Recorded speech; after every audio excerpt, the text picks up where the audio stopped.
اعوذ باللہ من الشیطان الرجیم، بسم اللہ الرحمن الرحیم۔ السلام علیکم خواتین و حضرات، آپ دیکھ رہے ہیں دا نالج ٹی وی اور میں ہوں بابرہ شیراز۔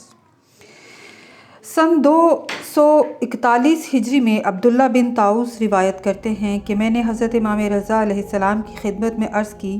میرا ایک بھتیجا ہے جس سے میری بیٹی کی شادی ہو چکی ہے۔ میرا یہ داماد شراب نوشی کرتا ہے اور ہر محفل شراب میں بار بار میری بیٹی کی طلاق کا صیغہ دہراتا ہے، لہٰذا مجھے کیا کرنا چاہیے؟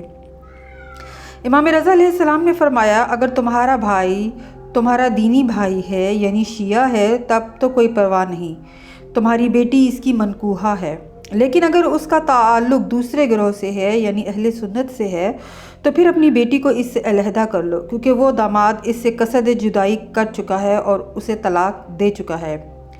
راوی کہتا ہے کہ میں نے عرض کی، مولا میری جان آپ پر فدا ہو، کیا امام جعفر صادق سے یہ روایت منقول درست نہیں کہ ایک ہی مجلس میں جن عورتوں کو 3 طلاقیں دی جائیں انہیں واپس نہ لو، اس لیے کہ وہ شوہر والیاں ہیں اور طلاق دینے والے کی زوجیت سے خارج نہیں ہوتی ہیں۔ امام رضا علیہ السلام نے فرمایا کہ یہ حدیث شیعوں کے لیے ہے، نہ کہ اہل سنت کے لیے، اور جو کوئی جس مذہب کا پیروکار ہوتا ہے اس پر اسی مذہب کے احکامات کا اطلاق ہوتا ہے۔ یعنی اگر تیرے بھتیجے کا مذہب اہل سنت ہے تو اس کی بیوی اس کی زوجیت سے خارج ہو جائے گی،